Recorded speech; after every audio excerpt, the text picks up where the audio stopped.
What if you don't need better time management? You just need better priorities. A few weeks ago, I went to sit down and brain dumped everything that was on my mind. I think it's helpful if you do this every so often. My list had like 30 things on it. Some of them were upload the church sermons, print the pictures out for the bulletin board, edit those pictures, edit some YouTube videos, remake some YouTube videos, create thumbnails, check in with my VAs daily, make 5 designs per day, record this ornament cohort lesson, build a freebie, nurse my baby 10 times a day, introduce solids to her, change her diapers, play with her, teach my girls their numbers, date my husband, actually listen when he's talking to me instead of like moving on to the next task, meal plan, cook, keep the house clean, weed eat, take the dog to get spayed, rest 1 day a week. Oh, and quit coffee for 30 days. That's a great idea. No wonder my brain felt exhausted. I wasn't able to get anything done. It was because I was trying to carry all of these responsibilities, like every dream, every future possibility or business idea, all at the same time. And sometimes I slip into this thought process where I believe that if something's important, it deserves attention right now. But that's not how seasons work, not in life, not in business, not in motherhood. John Mark Comer talks about the ruthless elimination of hurry, which is so important. But I've also realized that I need the elimination of everything that isn't for this season. Just because something's a good idea doesn't mean that it's today's assignment. Instead of asking, how do I get all of this done? I've started asking,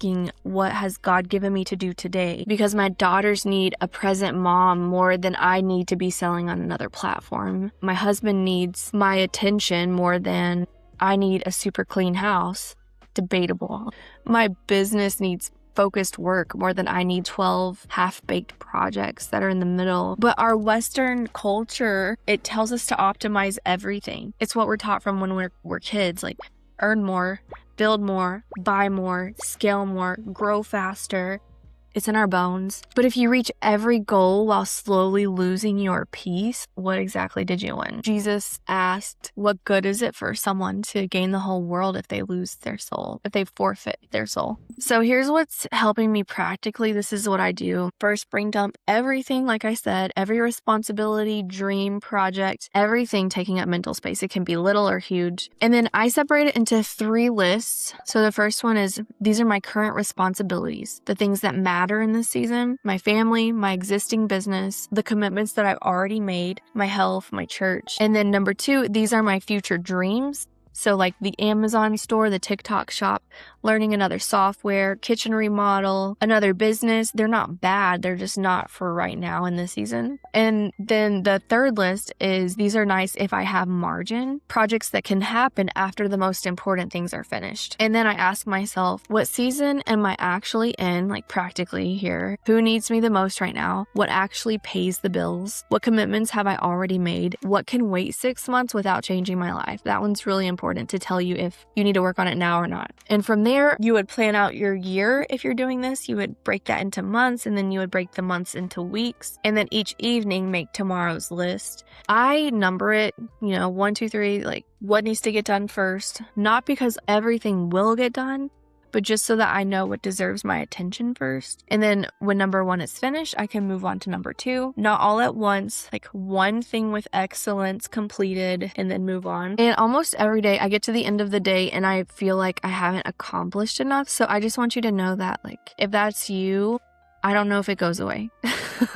So just take heart with that. Think of the illustration where you fill a jar. The big rocks go in first, and then the pebbles, and then the sand. And if you fill it up with the sand first, then the rocks will never fit. So the life is similar. You're supposed to protect the big rocks, ideally, which would be, marriage, faith, kids, your health, the work that he's called you to do. And then everything else fits around those. And at the end of the day, there's still going to be unchecked boxes, and that's okay. Our to-do list can be remade day to day. Our children won't always be little. Our marriages won't always stay healthy if we don't work on them. Our souls were not designed to sprint forever. God built rest into creation for a reason, for us. Like, he knows we need it. Maybe faithfulness doesn't look like squeezing one more thing in today. Maybe it looks like leaving something undone and trusting that tomorrow has enough grace for tomorrow. You don't have to do everything. You just have to faithfully do what matters most. Do less.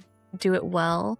and then be done. This is an example of what I call my Reframe Friday. I'm into mental health and just mindset and how it helps you be more productive, live a more fulfilling life. Like, I only read nonfiction books until recently. My husband got me to read a fiction book with him and I loved it. I know that with print on demand, we want to make more money, but I just see so many people give up on it because they don't have the structure around them to know what is practical with print on demand, how much work does it take, having a community that supports them. I have this school community, SKOOL is the app if you don't have it, or it's a website for a learning community. And inside of here under classroom, this is where I keep the Reframe Fridays, like I just went over. Just these little mindset posts that are aimed to help you and just encourage your heart as you move forward. And then the big deliverables that I do for my school community, it's $14.99 a month. You can sign up through YouTube on my channel. If you sign up on your phone, it's going to charge you $5 more. So do it on desktop if you're interested. But inside of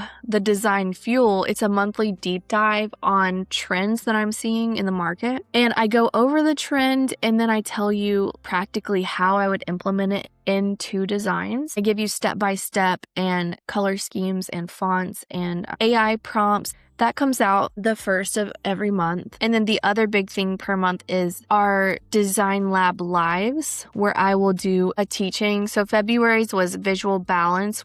I went into what makes a design look balanced. March was all about fonts, giving you a bunch of font options. April was font effects and a big Q&A. May was how do you actually add value to the market. June was a true design live where I took tumblers and I built out a design for a tumbler. I walk you through my mindset. People inside of the school community give suggestions for markets and I will go look at that market in incognito, look at parallel markets, look at my KDA vision board and walk you through my design process where I would go to add value to that market in hopes that you can follow along with my mindset and start creating designs that are going to sell better for you. At the end of each Design Fuel, there's a little monthly challenge for you to implement it in your shop. And then just having the community where everyone can encourage each other and ask questions. I love it. It's low pressure. I get to provide things for you guys that I feel are very valuable, which is important to me. I don't want to be hype. I want to provide you with real value that's going to move the needle in your shop. If you want to join, I will put the link in the description, but it's also just on the YouTube channel. If you want to be part of what we're doing over here, building our little community and improving our designs so that we can make more money to create freedom for ourselves and our families. In the comments, if you can share what are some things that help you practically. I know Claire inside of our school community, she said that she does the Eisenhower matrix. I think that's what it was called, with the urgent or something. I'm going to look into it because it sounded really helpful. But are there ways that you prioritize your days? Do you plan ahead? How do you handle just day to day? Because I know some people can be super chill and other people are uptight. We're all made in different ways. If you're uptight and the house is dirty, and then you're going somewhere and you're late, then that just triggers anger. How do you practically function day to day? If you have any tips or tricks, we would love to know. But thank you guys for being here and I will see you soon.